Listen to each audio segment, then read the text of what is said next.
Me quedé con una libreta pequeña azul de esos 8 años. Cabe en la palma de la mano. Es de tinta Bic barata, de las que venden por 10 pesos en cualquier papelería del Bajío. No era mía, era de mi esposo. La traje dentro de una caja cuando me mudé a Monterrey en enero, y llevo 4 meses mirándola sin abrirla. Tengo 26 años. Me crié en la verdad. Me casé a los 18 con un hermano que era considerado ejemplar en Congregación León Norte. Siervo ministerial siendo preparado para anciano. Estuve 8 años en ese matrimonio. Hace 4 meses fui expulsada.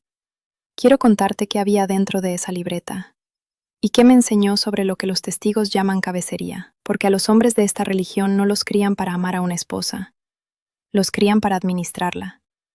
La doctrina no les da un corazón, les da un puesto. Y yo aguanté ese puesto 8 años creyendo que el problema era yo. El cuerpo gobernante no le enseñó a mi esposo a mirarme, le enseñó a vigilarme. Quédate conmigo la hora que dura este video. No te pido que le des like al botón ni que hagas nada por el algoritmo. Te pido que dejes un comentario aunque sea de una sola palabra. Que te suscribas para que la próxima mujer que llegue aquí a las 3 de la mañana buscando las palabras que yo no tenía, las encuentre. Ese es el único favor que pido. Que seas testigo. Lo que voy a contarte ya lo sé. Me lo sé de memoria porque durante 7 años viví al lado de esa libreta sin entender lo que era. La primera vez que la vi, yo tenía 19 años. Llevábamos 11 meses casados. Héctor se había ido a la reunión de ancianos un jueves por la noche, y yo estaba buscando una aspirina en el cajón de arriba de su buró. El cajón de Héctor. Nunca lo abría. Había una regla silenciosa en esa casa sobre qué cajones eran míos y cuáles no. Una regla que nadie había formulado en voz alta, pero que yo entendía perfectamente. Esa noche tenía una migraña tan fuerte que no me importó. Abrí el cajón.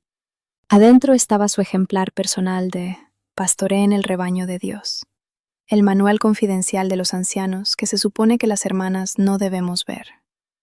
Héctor lo guardaba ahí aunque todavía no era anciano.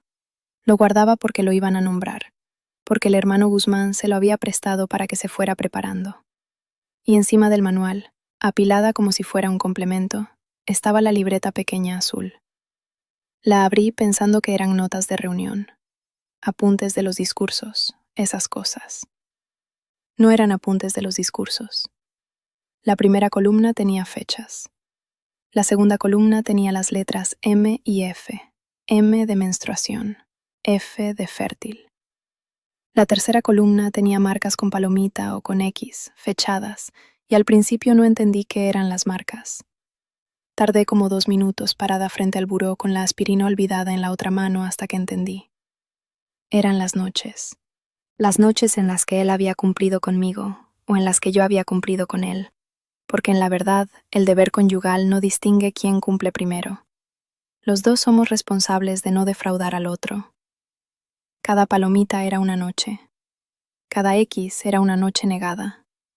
Y había una cuarta columna, la más chica, con números del 1 al 5. Ahí decía cosas como espiritualmente bien, distraída en la adoración en familia. Contestó a su madre en el salón del reino. Era un sistema de calificación. Me estaba calificando. Cerré la libreta. La puse exactamente como la había encontrado, encima del manual. Cerré el cajón. Me tomé la aspirina con agua del grifo y me metí a la cama antes de que él regresara.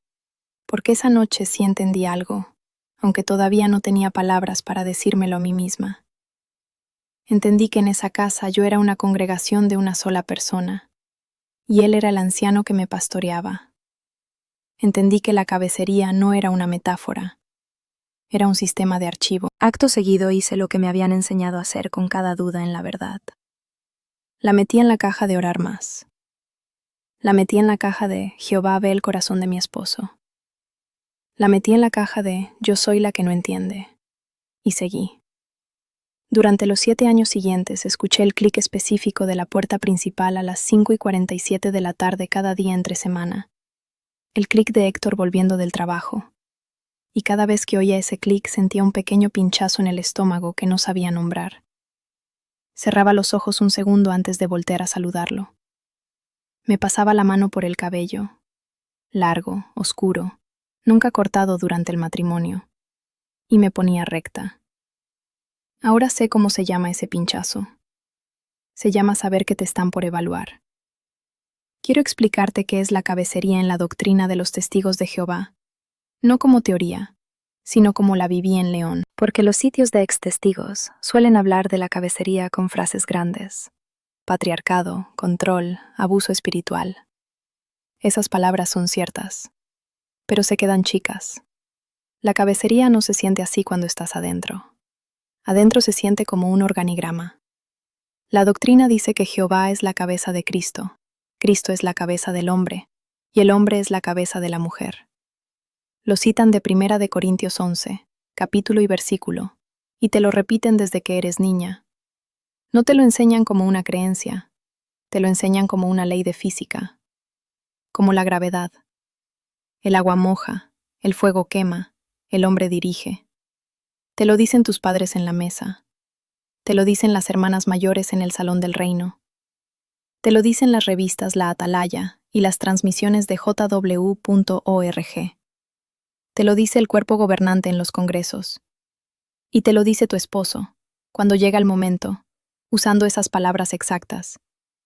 Jehová me puso a mí como tu cabeza. Lo que no te dicen, lo que yo tardé 8 años en ver, es que a los hombres no les están enseñando a ser maridos, les están enseñando a ser supervisores. Los ancianos que los entrenan, los manuales confidenciales que leen, los discursos que escuchan en las escuelas del ministerio teocrático, todos están diseñados para convertirlos en administradores de un pequeño rebaño doméstico. La casa es un territorio asignado. La esposa es un estudio bíblico permanente que nunca se bautiza del todo. El libro El secreto de la felicidad familiar, ese ejemplar de tapa dura rosa que mi madre me dejó en la cubierta del baño la mañana de la boda, con un post-it amarillo en el capítulo 5, La esposa que edifica una familia feliz. No es un libro sobre el amor, es un libro sobre protocolo. Si lo lees con cuidado, con los ojos que yo tengo ahora, descubres que no hay una sola página que le enseñe a un esposo a conocer el interior de su esposa. No hay una página que le pregunte qué sueña ella, qué le duele, qué piensa cuando nadie la está mirando. Hay páginas sobre liderazgo espiritual, sobre disciplina amorosa, sobre cómo guiar a la esposa cuando se desvía. Nada sobre escucharla sin corregirla. Y después de ese libro viene el otro, el que los miembros comunes casi nunca ven. El manual Pastorea en el rebaño de Dios. Ese manual le dice al anciano cómo manejar a las hermanas que presentan problemas, cómo interrogarlas en privado, qué preguntas hacer sobre la conducta en el lecho matrimonial si se sospecha una inconducta, qué registrar por escrito. A los hombres que entran a ese cuerpo les entregan un método, y cuando ese mismo método se mete a la casa, cuando tu esposo, todavía siervo ministerial, se trae a la cama las preguntas que aprendió a hacer en el cuarto de atrás, ya no tienes esposo. Tienes un comité judicial de una sola silla. Por eso Héctor llevaba una libreta, no porque fuera un monstruo. Era un hombre de 22 años cuando nos casamos, criado igual que yo, criado para creer que amar a su esposa significaba mantenerla en la fe. Él creía, con toda su conciencia de siervo ministerial, que estaba haciendo lo correcto. Se iba a presentar algún día frente al hermano Ortega, el mismo superintendente presidente que un día me preguntaría, con la voz más suave del mundo, si siempre había cumplido mi deber conyugal, y tendría que rendir cuentas de la salud espiritual de su casa. La libreta era su servicio del campo, solo que en vez de tocar puertas, me tocaba a mí. Quiero dejar esto claro. El sistema no le enseñó a Héctor a amarme, le enseñó a gobernarme, y a mí me enseñó a llamarle amor a eso, por 8 años. La primera grieta no se hizo con la libreta. Yo viví con la libreta 7 años. Uno se acostumbra a cualquier cosa si se lo llaman el arreglo teocrático. La primera grieta se hizo en la trastienda de una panadería. Trabajaba medio tiempo en una panadería chica en León, porque no había universidad. A los 17 me aceptaron en la extensión León de la Universidad de Guanajuato, y nunca abrí el sobre, pero eso es otra historia para otro video. Y necesitaba ingreso, y Héctor me dejaba trabajar ahí porque el dueño era católico y no había ambiente mundano en el sentido fuerte. Una compañera se llamaba Paloma. Tenía 34 años, era divorciada, era madre soltera de una niña. Era todo lo que me habían enseñado a temer. Y un martes por la tarde del verano de 2024, yo estaba rotando a mano una charola de acero con hogazas de masa madre todavía tibias, porque el enfriador automático se había descompuesto esa mañana. Tenía harina en los antebrazos.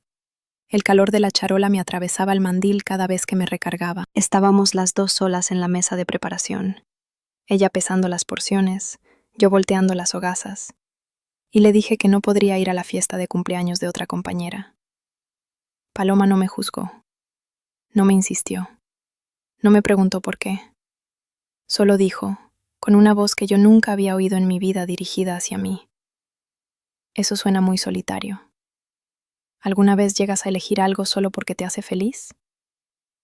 Una sola pregunta. En 25 años nadie me la había hecho. Ni mi madre, que es precursora regular desde antes de que yo naciera. Ni mi padre, siervo ministerial. Ni mi hermano Miguel, que es anciano en la misma congregación. Ni Héctor. Ni las hermanas que me dieron consejo prematrimonial. Nadie. Ni una sola vez. La pregunta se me quedó atorada entre las costillas como un hueso. Esa noche, Héctor llegó a las 5:47, oí el clic, y por primera vez el clic no me dolió en el estómago. Me dolió en un lugar más arriba, más adentro, porque por primera vez en mi vida alguien me había preguntado qué me hacía feliz, y yo no tenía ni un ejemplo. Ni uno. Esa misma noche, mientras Héctor dormía, me encerré en el baño de abajo con una laptop vieja sobre la tapa cerrada del inodoro, con el brillo de la pantalla en el mínimo para que no se filtrara luz bajo la puerta, y escribí en el buscador 2 palabras que no había escrito nunca: Comisión Real. Leí hasta las 3 de la mañana el informe del caso 29 de la Comisión Real de Australia, el del encubrimiento de abuso infantil, el de la regla de los 2 testigos que permite que un agresor siga pastoreando a una congregación si no hay un segundo testigo ocular. Lloré en silencio sobre ese teclado porque entendí que la libreta azul y ese informe eran la misma religión, la misma arquitectura, el mismo sistema administrativo que llevaba cuenta de mi ciclo menstrual era el que protegía a los abusadores. Las dos cosas venían del mismo lugar: la creencia de que los hombres nombrados son canales de Jehová y las mujeres son casos a supervisar. En noviembre de 2025, les pedí a los ancianos el divorcio sin base bíblica. Héctor no me había engañado. Solo me había roto en formas que el cuerpo gobernante no reconoce. El comité judicial fue en el cuarto de atrás del Salón del Reino. 3 hombres. Ortega con su tabla de madera sobre el regazo, Cervantes tomando notas, Guzmán, el mejor amigo de Héctor, que debió excusarse y no lo hizo. Ortega me preguntó si siempre había cumplido mi deber conyugal. Dije que no. Fue suficiente. A mediados de diciembre anunciaron desde la plataforma: Elena Vargas ya no es una de los testigos de Jehová. Mi madre me dijo por teléfono, antes del último silencio: hasta que regreses a Jehová, no eres mi hija. Héctor se volvió a casar 6 meses después con una chica de 19 años. Lo nombraron anciano un mes antes de la boda. La libreta azul quedó en el cajón del buró. Me la llevé yo, en una caja de cartón, y me subí a un camión a Monterrey. Hace una semana recibí un mensaje de una mujer en los comentarios de este canal. No voy a repetir sus palabras exactas porque no es justo, pero me escribía desde Guadalajara, 48 años, casada hace 22, y me preguntaba cómo había sabido yo que lo que tenía en mi casa no era un matrimonio. Llevo días pensando en esa pregunta. Es la pregunta equivocada, porque durante 8 años yo tampoco lo supe. Lo que pasa es que llega un martes en una panadería, una pregunta en la boca de una desconocida, y el suelo debajo de ti deja de sostenerte. No es que sepas, es que al fin te permites no saber. Abrí la libreta azul hace unos días, por primera vez desde que me fui. La abrí entera. Pasé todas las páginas, las 80 y tantas páginas de columnas, fechas, palomitas, X, calificaciones del 1 al 5. Mi ciclo durante 7 años. Mi silencio durante 7 años. Mi alineación espiritual juzgada por un hombre que yo llamaba esposo. Me permití leer una entrada al azar. Decía: 16 de marzo, fértil, cumplió. 3 de 5. Pregunta a ancianos sobre actitud en adoración en familia. El 16 de marzo era mi cumpleaños. No celebrábamos cumpleaños. Yo no lo recordaba. Él tampoco lo mencionó ese día. 3 de 5. Esa fue la forma que tuvo él de acompañarme en mis 22 años. Y aquí está lo que quiero decirte. A ti, mujer que estás viendo esto a las 3 de la mañana con el volumen bajo para que nadie en tu casa se entere. A ti que llevas 20, 30, 40 años casada con un hombre que nunca te hizo una sola pregunta sobre qué te hace feliz. A ti que creciste en una casa donde tu silencio se llamaba tu virtud. A ti que te explicaron desde niña que tu esposo es tu cabeza y que obedecer es lo que Jehová espera. A ti que has mirado el cajón del buró de tu marido y has decidido no abrirlo porque ya sabes. Te veo en cada una de mis palabras esta noche. No te estoy diciendo que te vayas. No te estoy diciendo que te quedes. No soy tu ancianos, no soy tu pastora, no soy nadie. Solo te estoy diciendo una cosa que nadie me dijo a mí en 25 años. Tus preguntas son tuyas. Tu cabeza es tuya. El cuaderno en el que alguien más lleva cuenta de tu vida no es tu vida. La libreta azul no va a quedarse conmigo mucho más tiempo. La voy a tirar. No la voy a quemar, no la voy a romper, no voy a hacerle ceremonia. Los testigos somos un pueblo sin ceremonias, y esa parte me la quedo. La voy a tirar a la basura, como se tira cualquier papel viejo. Porque ese papel no soy yo. Nunca fui yo. Fue el archivo que un hombre criado en la verdad llevaba de una mujer criada en la verdad, creyendo los dos que eso era un matrimonio. Me enseñaron a esperar el fin del mundo. Nadie me enseñó a vivir en él. Tengo 26 años, vivo sola en un departamento chico en Monterrey. Tengo una amiga en León que todavía me manda mensajes, una psicóloga secular que veo 2 veces por semana y una libreta que pronto ya no va a estar. Es poco, es mío, es el principio. Si creciste creyendo que te amaban porque te administraban, quiero que escuches esto despacio. La libertad duele menos que la obediencia. Te lo prometo.